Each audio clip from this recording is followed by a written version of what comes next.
on this rainy Wednesday. I'm Ferdi Salvador. Get ready for today's freshest stories, hottest trends, and the best conversations. Hello, I'm Monique Tuzon-Basi. We're here to bring good vibes, big smiles, and a whole lot of fun. I'm Janina Vela, so sit back, relax, and let the good times roll, and welcome to... The Daily Dish!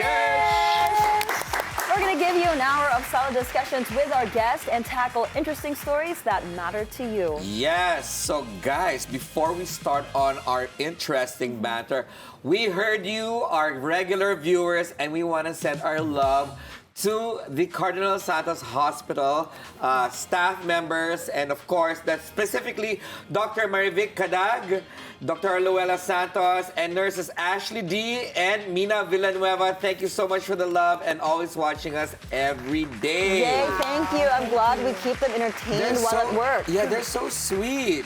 I hope they're not injecting anyone while we're doing our banter. They're just watching. Yeah, they're watching. Oh, mistake. Anyway, in not so good news, ladies, of course, now a lot of people are hearing and we're waking up that there's a 7.1 magnitude earthquake that hit Japan's Kumamoto Prefecture, which is in the southwest region of Japan.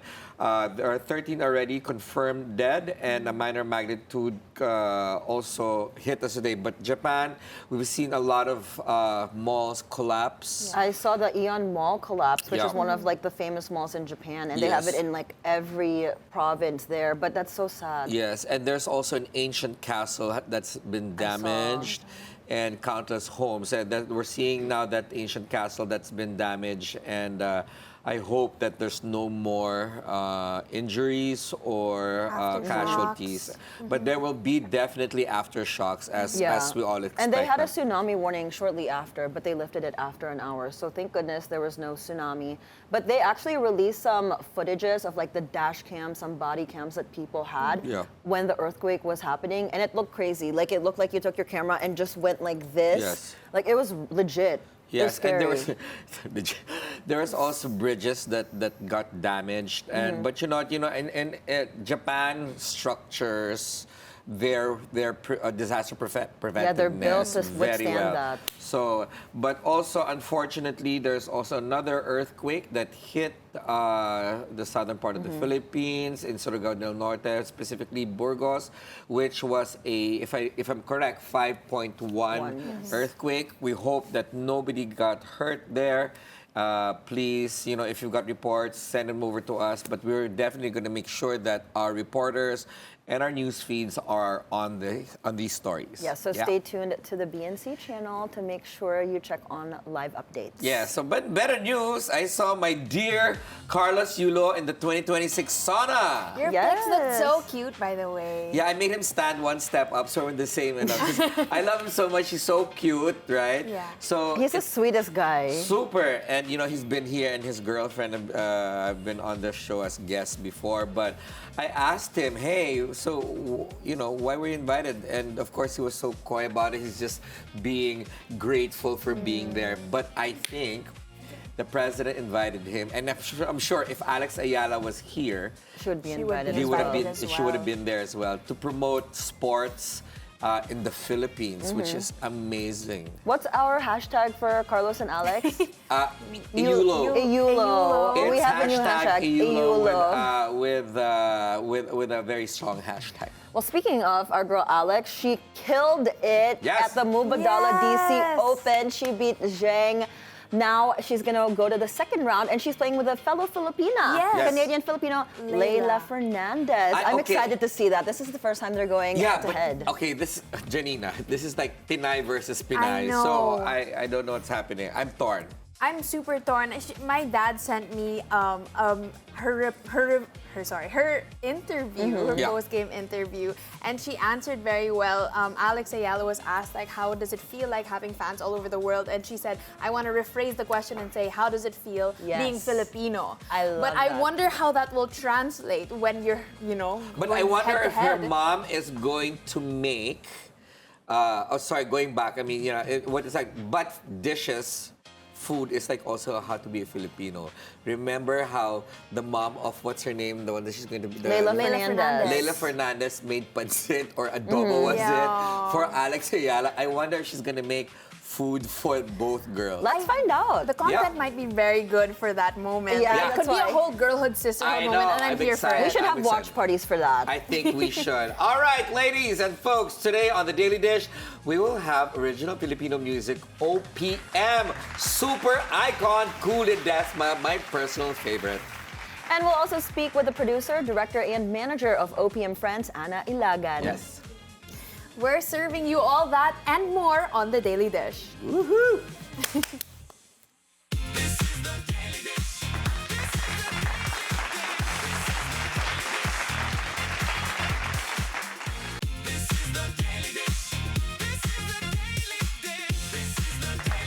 Hello, welcome back to The Daily Dish. For decades, she's captivated audiences with her stunning voice, timeless songs, and unforgettable performances. But today, we get off the stage and get to know the woman behind the music. Welcome to the show, OPM, the original diva, Miss Kuh Ledesma. Hi, everyone.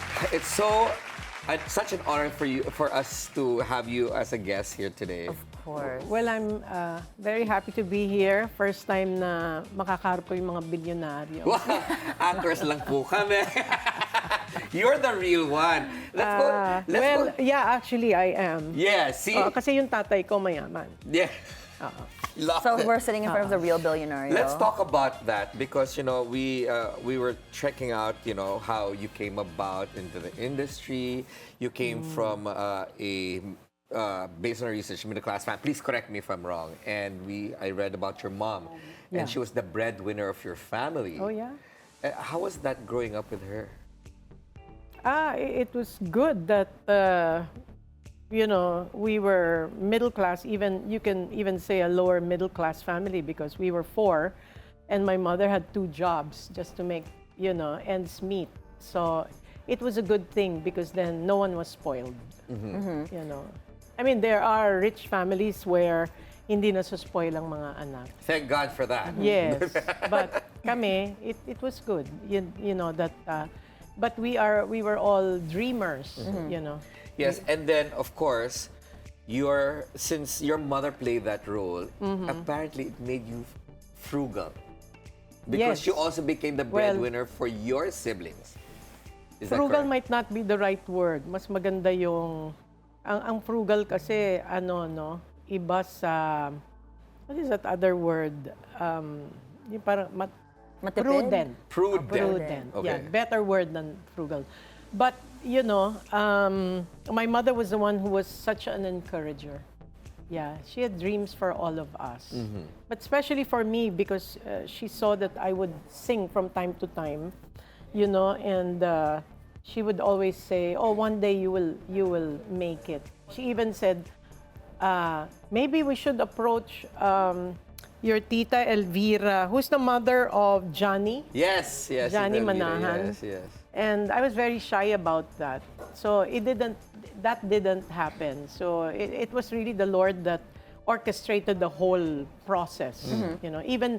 Even as a nursing student in Bacolod, even me going to Bacolod for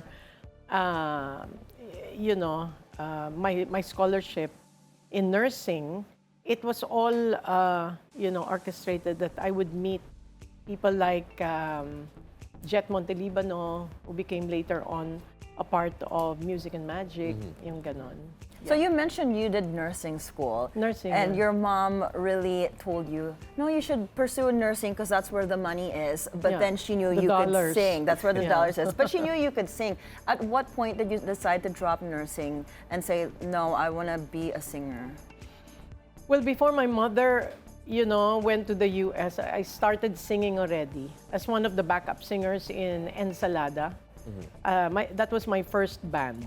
And my mother already saw us sing the band, and she left. And it was not going to be like in 6 months she would be able to bring us all there.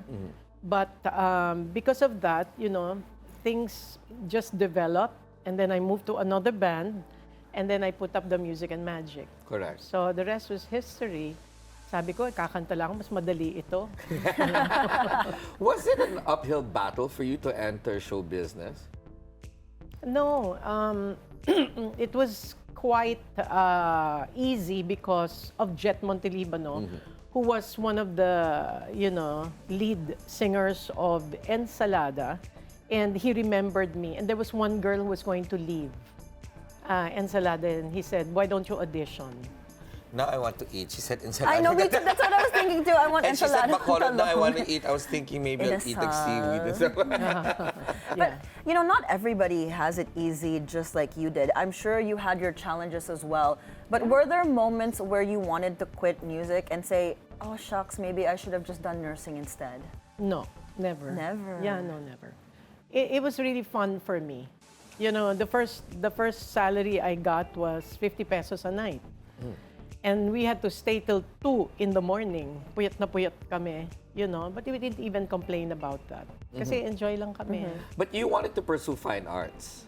Yes, I did. Because you're an artist at Or heart and soul. architecture, yeah. Architecture, but you still paint up to now. Well, it came back. I started painting again after 40 years.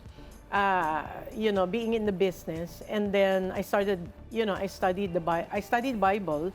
And I saw there the story of the parable of the talents.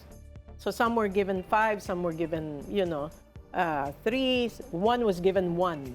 But I know that I have, I was painting, and so I said a prayer to the Lord, and I said, I still have that, I think I can still do that, to paint.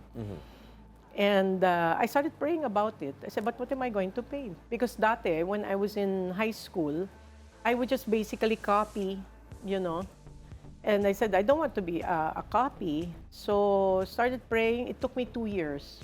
But what I did was I went to different museums, when I would travel, and then go to galleries, what was going on. And then there was a lady in a paint shop. And she had masters in art, in painting, even canvas making. And I asked her, I said, would you teach me? And she was very gracious about it. From there, I started. It flourished again. What would you call your painting style? I do modern art, but all of that I paint is really Bible inspired. Like my talahib, that's the story of, that's the Solomon's, wisdom about you do not have to, work so hard because the Lord provides. During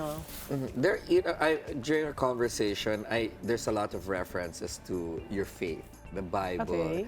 When did you turn into a Bible believer? Bible believer or more spiritual person? Yeah. And what point was that? And why? 28 years ago, because I got separated from my husband. And it was a painful process. I felt so betrayed. I had so much pain that I lost hope. I lost my faith in our God. And then, buti na lang, I had this couple who, the husband, I met in Bacolod. And he's one of the best Bible teachers. Si Edgar Chalian. And he started mentoring me and my team and all that. And that, it opened a lot of things of realization, truth about life and all that. So that, we all go through deception, we all go through a lot of mistakes in our lives because we really do not know what God's will or plan, because God has a specific plan for each person. And that plan is supposed to get you closer to your Savior, the one and only Savior, Jesus Christ. And until you realize that or you have a need for that, marami, it will have to take a broken life, just like what happened to me, before I really was desperate for God. Kasi I was already prayerful. But maybe those prayers were more selfish, more towards me, people were close to me. But, our God wants us to pray for all, even for our nation, our president, people who we don't like, love the unlovable. Di madali eh. That's no? hard. If That's we do not hard, have the yeah. Spirit of the Lord in us, which is the Holy Spirit, hindi mangyayari yun. Are you a firm believer that everything happens for a reason? Oh yeah, yes. Nothing is an accident or a coincidence. When you said that you felt like that you were broken, okay, in shambles, let's say, Yeah. how did you manage that being a mother, a career woman, a performer, and then, you know, a new life of being single? Where did you focus, aside from obviously your faith?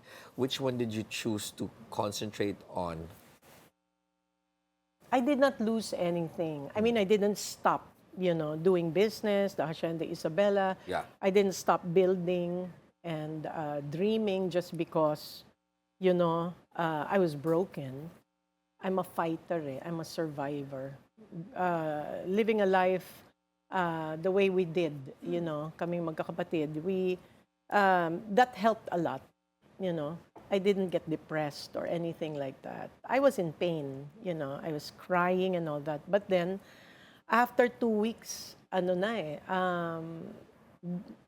as you said, there's no coincidence. The Lord gives you the impression, call this person. So I called him and I said, so what's happening? Bakit ganon nangyari sa marriage ko, And a lot of times people think that, you get married because this person's going to make you happy. Yeah.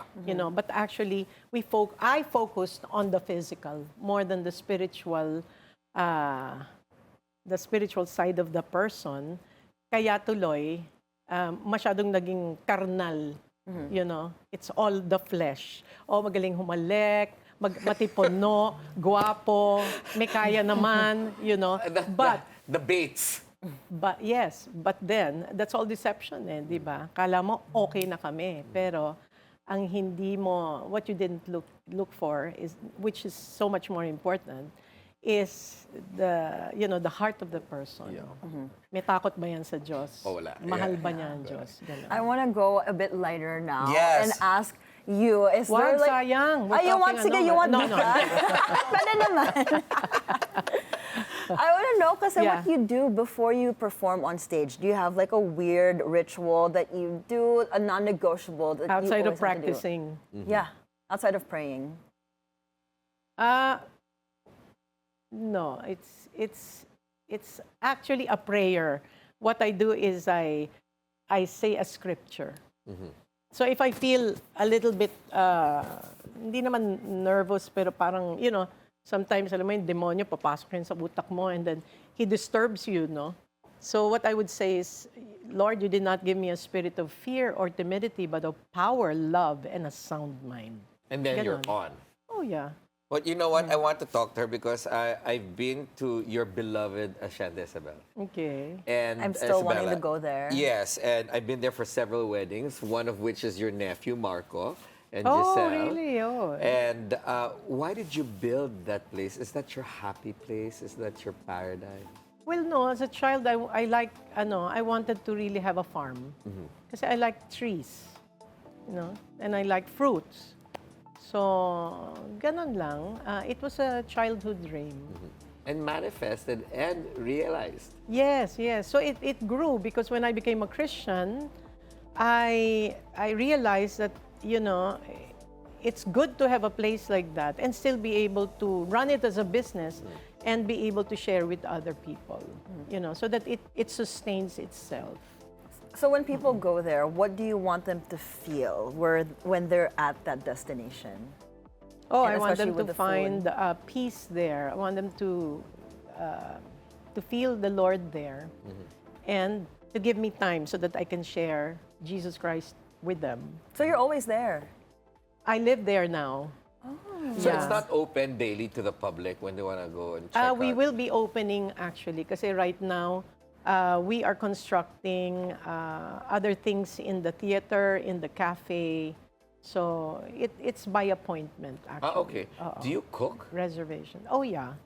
What's your favorite dish to cook? I'm a very good bolognese cook. Okay, Monique is on the way. I am on the Please way. text Oh, your you like bolognese? Yes, That's any our pasta. specialty, one of our specialties. Okay, I'm gonna make Yeah. my appointment already later. I'm on my way there this weekend. August 1, there's a show. Yes, which Yeah. we're gonna talk The about. OPM. That's our surprise today. Okay. Yes. Okay, later now. But apart from bolognese, what other food do you guys have there? What's your cuisine? Well, we have different things. We have pastas, we have fish, we have meat. Marami. Ano pa ba ang ating... Well, they just have to go and check and It's an explore around-the-world it, diba? cuisine. Yes, but can you imagine Kuh Ledesma being there and she said, I made that. Right, you're just eating it. Wouldn't you be nervous? Would you like, Mom, should I just take a picture and not do it? Well, for actually the generation Yeah. who aren't really familiar with OPM or who you are, Yeah. how would you describe yourself to that new generation? And what legacy do you want to leave behind? Well, I think I'm a very seasoned artist, singer, and what I'd like to leave behind, especially to the young people, is to be careful with the songs that they listen to, that they sing, knowing so much more about, the truth from the Bible. There's one scripture from the book of Proverbs, which is the book of wisdom from Solomon. And it's Proverbs 18:21, that life and death is in the power of the tongue. And he who loves it will eat its fruit. So if you keep, and the words in songs, they become reality to you.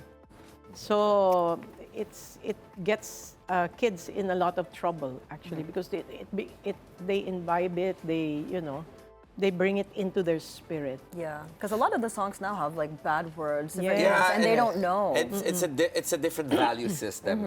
But we right. do have a surprise for you.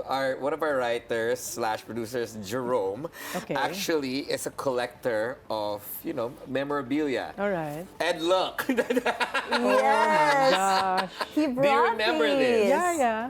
what era was this one? Look at your head. I don't remember anymore. And It's you would there. carry It's it? there. Ray Ann Fuentes? 1983. 1983. Almost, no, I started about this somewhere 79 79. with a band. Not That too was far ano off. na. Yeah. Okay, that's one. And of course, Monique, do you want to do this one? Which one is this one? Look at her.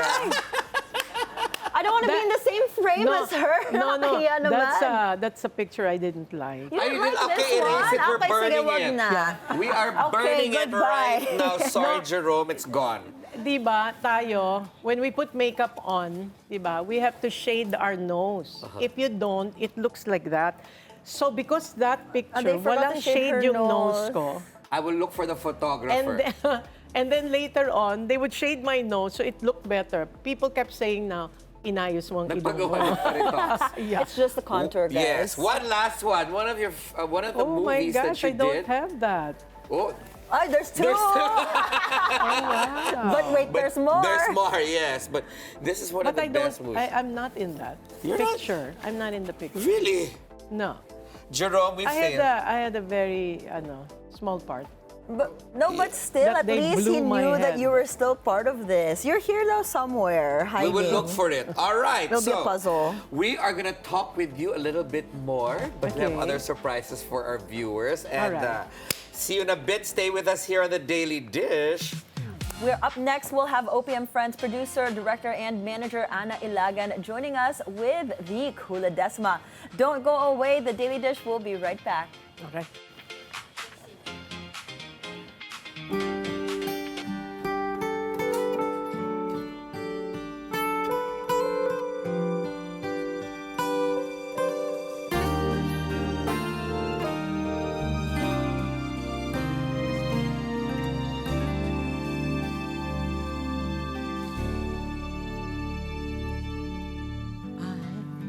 Remember so well the day that you came into my life.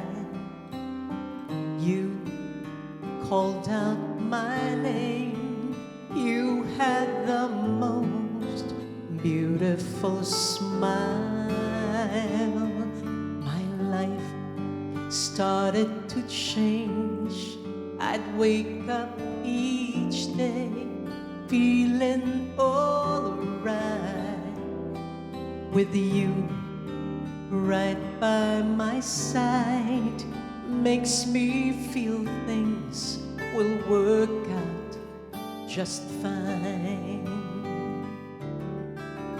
How did you know I needed someone like you in my life? There was an empty space in my heart.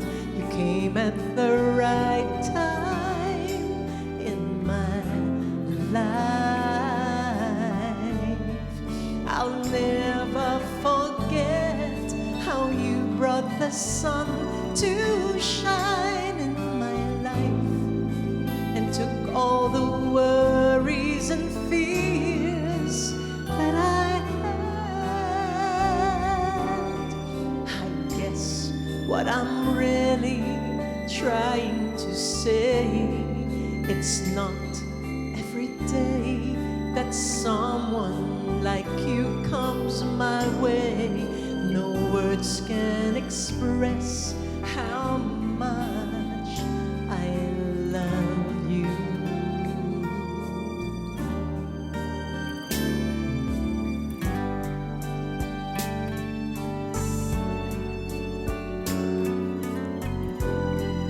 This is dedicated to those who truly what it means to love and to remember the first times, you know, when you meet each other. Huwag niyong kakalimutan yun. Those are good memories.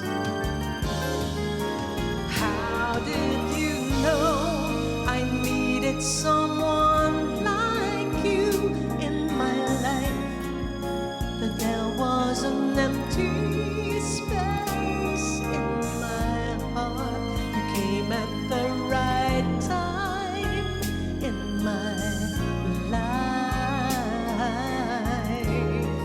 I'll never forget how you brought the sun to shine in my life and took all the worries and fears that I had. I guess what I'm really trying to say, it's not every day that someone like you comes my way. No words can express how much I love you. Thank you, thank you. This is the Daily Dish. This is the Daily Dish. This is the Daily Dish. Welcome back to the Daily Dish. Still with us is OPM icon Kuh Ledesma. And joining us now is the producer and director of OPM Friends, Anna Ylagan. Anna Ylagan is actually not a newbie here. She's been several times here, but never on cam. Right. Now it's your turn. I know. Because we also heard from a little bird that you've got a beautiful voice as well. Little bird? Who's that little bird? I won't mention her Madaldal. name. Sample. Are you our next performer? No, I only pitch in when, you know, we lack somebody in the rehearsal and they need another voice. So Aba? that's the only Okay ka time. kahit anong boses? Behind lang, behind. Melody lang. She is the daughter of Robert Arevalo. And Barbara Perez. Barbara Perez. Yes. Blue-blooded. Talagang blue-blooded. You know, you've got such major celebrity parents. Why did you choose to be behind the camera producing commercials? You and know, directing? I come from a family of people in different parts of show business, and somehow I just drifted towards directing. You know, people have asked me that question, except that it was more appealing for me to be in control. To be the power behind the throne. Yeah, you know, rather than be The at the mercy. kingmaker. But yeah, you know, I got interested in the creative side of filmmaking kasi, you know. And more than just that, I was reading you wear many, many hats actually I for do. OPM Friends. Yes, I Can do. you tell our audience? I'm like an all-in-one. Yeah, some of those hats. Not even a 3-in-1 like coffee, but I'm an all-in-one. Okay. So initially I was just the producer, That's what they tapped me for when we had lunch, and this concept came about of bringing together all these OPM icons for a cause. That's actually why we got together, So we wanted to make a difference instead of just passing the hat all the time. Somebody's in need, people get donor fatigue kasi, Yes. So they said, why don't we just do this, consistently? We started caroling, and then later on, we decided to make it an all year round thing. And sabi nila, who's going to produce? And zoop, everybody looked at me. Who's directing? I said, yeah, but I have to put together the perfect combination, because you also need not just to have chemistry, but also to have that, the vocally they should also be Yes. balanced, Yes. So again, that's the control freak in me. Yes. But- How did Anna convince you to do this? Aside, of course, of the noble cause behind it, did she have to make you ligaw? Because the show is going to be in Hacienda. Hacienda, And of her course, place. I'm in Hacienda. Yeah. Ando ka na. Yes. She watched our last show. So, Yes. yes.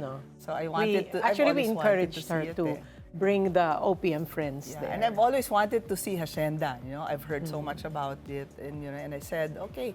So when they had the show, I got perfect time to see how Kuh's set up. She has her own theater now. When before they used to have their shows in the garden, now they have their own theater. Yeah, I was thinking about it's that. beautiful. I thought that it would be like Andrea Bocelli during for his foundation in Tuscany when it's outdoor in the evening. That's Yes. what I'm Well, envisioning. we had shows like that. Okay. In the summer, usually.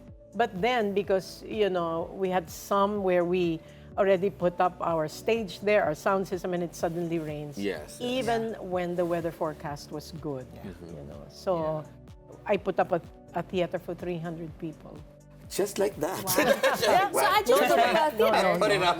She's No, a singer after all. It's a very rustic, artful theater. That's why it's called Acte. Octave. Acte. Hey, I love We to were say going to it call the it French Arte Mo. Kaya lang, sabi ko, but they will have to say, Acte Me. Wag na, sabi ko, baka kung anong lumabas. Very classy. Acte. Acte. I love that, but imagining OPM Friends coming together and having the Kuh Ledesma, do you have some disagreements within the group? Because they're all very strong Yes, personalities. What is that like putting it You know, together? people would always ask me, Really? how do you manage this group of 8 very strong personalities? They're all Especially who? You have to I bleep can me. tell you because they came over. I can tell you the 3 ladies that are always like Karen, or the 2 ladies. When we start talking about each other, it's usually the one who's not around, Yeah. who's lugi. So they Yeah. better attend all the rehearsals, right? If they want to avoid that. But it's a funny combination because of the frequency of the rehearsals, they've gotten to really love each other like family. In a family you have disagreements, but at the end of the day you still defend each other. But they've been friends for a long time. Yes, no? they have. But somehow soloists don't really sing together, right? Yeah. So when they're put together, it took a while for us to have that chemistry. So I told them nga, with or without a show coming up, we should rehearse Yes. frequently. Yes. They were whining about that, but I stood my ground because I knew it would benefit the whole group. And eventually it showed on stage. Yes. People said, they look like they're really friends, no? They look like they get along, they have private jokes. That's how it came about. It came about because of the frequency of the rehearsals. And of course, you have to entice them with the food. So we Yes, that's what they always say. Gosh, Matagal they daw eat yung a lot, food. So, Ah. but I'm under the impression previously that you've worked with some of them, Mitch Oh, Valdez, yes. Yes, and she of has. course, Oo naman. and the other ladies and gentlemen there. But is this the first time you're working with all 8 of Yes, them, yes. right? We've got Nanette and Vitor, of course, Pinky Marquez, Bo Cerudo, Ding Marcado, all of that. Who is your favorite? And I'm gonna make this controversial. Who's your favorite to have a duet with? Wow. We were talking about. I have never worked I only worked with Lea Navarro in the Canseco show. That was Very recent, yeah. But I'd like to do a duet with her one day. Oh, there we go. Yeah, Lea we'll Navarro invite it her is. one of these days We'll to do come back to Hacienda. Nice. And we can promote it here again. Yes. Oh, I'm so glad that she's back singing. And I saw her in Canseco. She did really well. And, you know, she's still gorgeous. Just like you. Oh, thank Never you. fades. Like Anna. Pagsabi mo, pagsabi mo. Again, she never fades. Actually, Anna, I wanted to ask, I read that you swim 3 to 4 times a week. Yes, I do. That's why I'm, Wow. I'm dark. And Talaga? that's how I keep 100 myself, laps. Yeah, with all the eating with the OPM friends, I really have to do that even more frequently than I do, How does she find the time? I mean, with all producing, I'm not a directing. morning She loves person. And the energy. So I'm not a morning Yeah. person, but I set the alarm and I drag myself out of bed to make time for that. Wow. Otherwise, That's it's good, not going to that's good. happen. It's not going to happen. What can we expect in the show in terms of songs? In terms of, are there going to be like comedic relief? Is it Oh, on- yeah. With a bunch, of course. Nanette is there, Yeah. Mitch Mitch, Valdez. yeah. Everybody naman is Yeah. funny Even somehow. Pinky. Pinky Marquez, Yeah. you know. They're all It's quite crazy funny. together. Yeah. So, what are the songs that we can expect? Are you allowed to leak it? And well, you can expect a Oo lot of naman. medleys. It's a combination of retro songs, 70s. And OPM songs, OPM right? songs. Yes, OPM will not disappear from the lineup. And so we have a good balance of that. And a lot of dancing towards the end. That I want to see. And I heard Yes. it's really, really fun. It's a fun show. Yes, Yeah. because It's a I'm fun show. sure Nanette Inventor will be wearing her sneakers. Yes. So she can dance, right? Yeah. What songs are the most requested for a concert of this magnitude, especially that Kuh's going to be a part of it? Well, more often than not, they request for the dance music, no? And aside from that, the individual hits of the performers. Yes. So parang we cannot escape that, no? But in as much as we'd like to modify some of the parts, they always ask for the dancing part at the end. That really gets everybody, even the shyest person in the audience, they end up standing up and dancing. So we can't take it out. Yeah. But That's the something to people look look forward forward to to. that. Actually, you know, to think about, with all the years that I've been watching Miss Kuh, I've never seen you dance. I used to dance a lot. Talaga? Well, I'm gonna research on YouTube, or maybe, for a maybe our video. writer, si Jeremy, will tell me. Yeah, we hope to see you dance, no? In Hacienda, Isabella. That is your home She'll turf. dance. Sige. No, but I wanted to ask now, you've OPM Friends has been since November 2024. Is that correct? October, actually. October 2024. Do you have a favorite show that you've had so far? The last one that we did, which was the biggest show of the group, was in Newport Performing Arts Theater. That was just very recently. And that one really was wild. Because I thought the previous ones were wild, but even people up there in the balcony, everybody's even those with canes. Yeah. I've never seen people dance with canes, but they somehow managed to do it. So, the energy was just so palpable. And we had Nonay Zuniga as our guest. Yes, yes. And we had cage dancers there on stage. Cage dancers. And we did the tribute to, Wild. icons of the music industry who have passed on. Like we had a medley of songs that they were known for. Like we had Eugene Villaluz, Jackie Magno, Louis Reyes, and who did I miss? Haji Alejandro. Haji Alejandro. So at the end, Louis Reyes finished the medley on screen. Wow, So it was cool. a very technical thing that we executed, because of rehearsing it extensively, and it worked out very well. People cried, I'm trying to feel Janina's energy while you're saying those things. I was like, I bet you she doesn't know Cignal.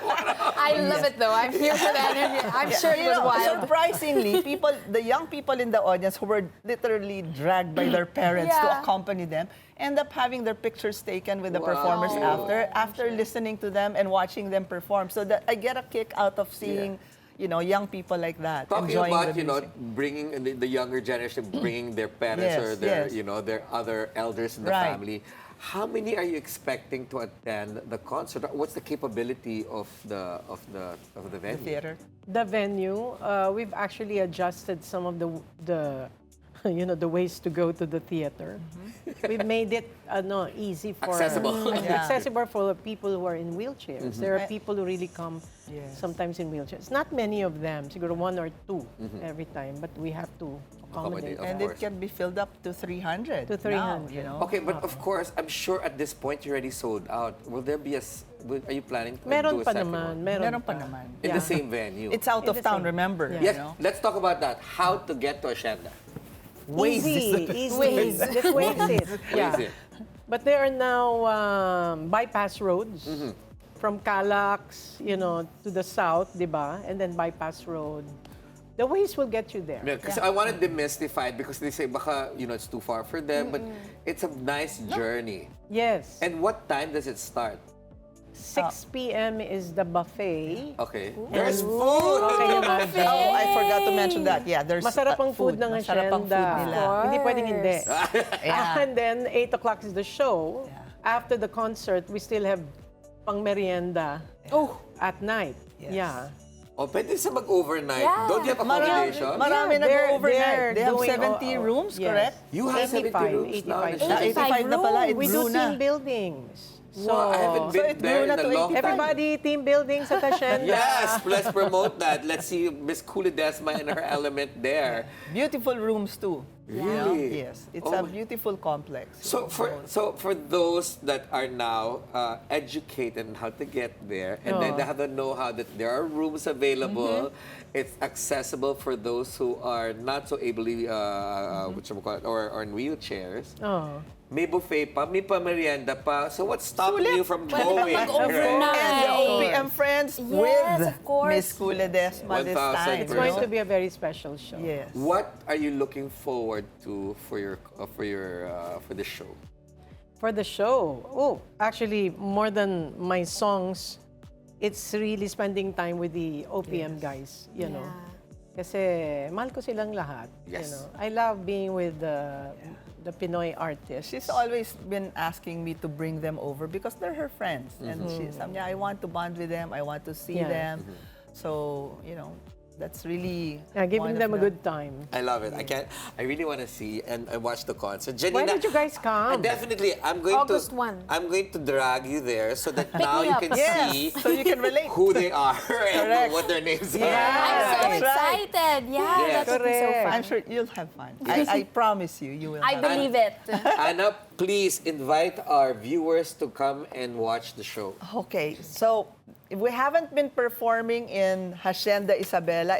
This is the first time. This is the first time. It's a perfect combination of two lovely reasons to be in this show. So this is the show is called Groovin' in Hacienda Isabella, and this is with the OPM Friends. We have the group of performers that Kuh has been friends with, and this time we have Miss Kuh Ledesma as our guest. So that's the third reason actually that people should be there, and it's a beautiful place.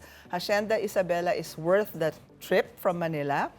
A lot of the audience who bought tickets would book overnight stays there. So there's no reason for you to feel exhausted going all the way to Indang, Cavite. Absolutely. You know, and it's a very relaxing place with wonderful food. So and the artists are going to meet the that's right. overnighters. So people who stay Yeah. overnight, we forgot to mention that. Yes. That there's this thing in Hacienda Isabella for every show, and you stay overnight, you There's will have a breakfast. buffet breakfast with the artists. Wow. Yes. So that's another reason for and you can have to all the pictures you want. yes, without having to line up, for a long time. So we're inviting Yeah. everyone. Please support our cause because the reason OPM Friends perform, for the public is really to raise funds for the people in the music industry who can no longer work and they're experiencing, medical issues. So that's actually the main reason why the group got together. And every show that you book or we produce for the OPM Friends, it comes with that element of helping those people in the music industry who really need help from us. Cool. Would you like to invite them, of course, to Hacienda? Yes, of course. Especially for those who have never been to Hacienda Isabella. It's an experience. Lalo na, there's a concert by the OPM artists. We're looking forward to having you all there to enjoy the food, relax, kailangan make time to go out and make memories, especially kasama namin. Yay! Oh nga pala, we have to mention Yes. pala, for those who want to order tickets, the number is 0917-538-1769. Let's do that again, 0917. it's flashed on the screen. It's flashed. So There. that And you they can also write it call Hacienda Isabella. You can just Google it. There are numbers there. So many ways to Yes. get your tickets. Okay, so don't delay because it's getting sold out fast. Thank you so much, Anna, Kuh Ledesma, Thank for you. being on the show. It's such a pleasure. Thank you for having us. Absolutely, and more power to you and OPM Friends Thank and you helping out for in having this us. noble cause. All right, Janina. So we will pause for a very quick break. The Daily Dish will be right back. So stay tuned, everyone. Yay!